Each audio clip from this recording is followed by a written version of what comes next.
Para sa lalaking pinakamamahal ko, Zoren, lubos akong nagpapasalamat sa Panginoon dahil binigay niya sa akin ng isang katulad mo. Sabi nila, palang araw Maraming salamat sa lahat ng pagmamahal, pag-iintindi, pagpapasensya, pagbibigay ng kasiyahan at sa mga sakripisyo mo para sa akin at sa relasyon natin.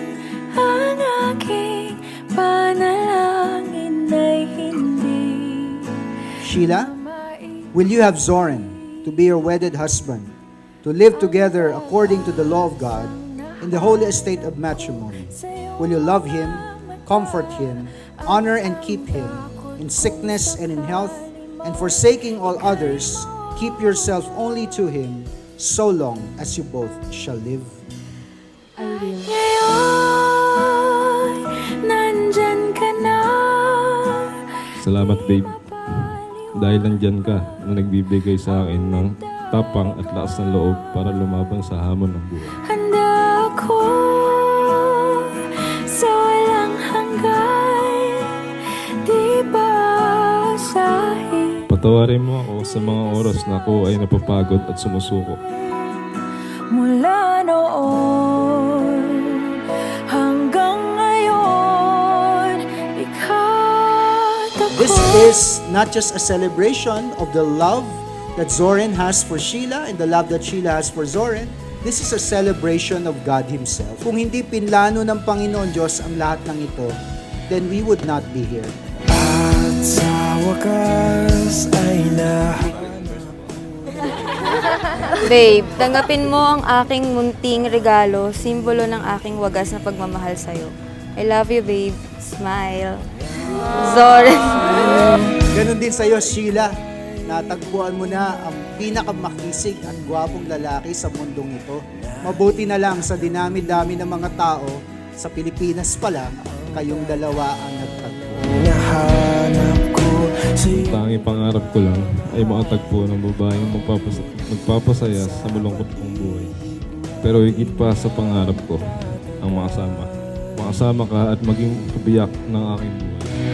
at ngayon nandyan ka na, di mo ba liwanag ang nadarama. Handa ako Salamat sa pag-guide mo sa akin na mas mapalapit at makilala ang Lord. Gaya ng pangako ko sa iyo noon at hanggang ngayon, magkasama tayo at sabay nating tutuparin ang ating mga pangarap. hanggang ngayon, ikaw at ako.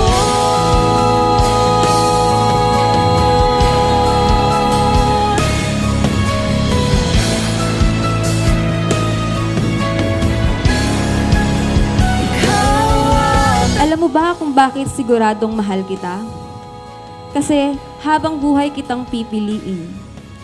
Mahal na mahal kita at hindi ako magsasawang mahalin, tanggapin at intindihin ka. Dahil ikaw mula noon, ikaw hanggang ngayon, at ikaw lamang magpakailanman. Ladies and gentlemen, it is with much pleasure that I now introduce to you Mr. and Mrs. Zoren Christian and Sheila Marie Ang. Please give them a big, big hand.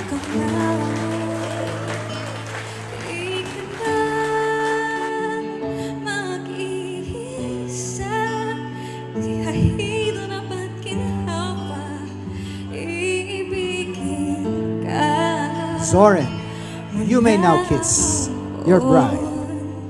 Hanggang ngayon, mula ngayon, hanggang dulo, ikaw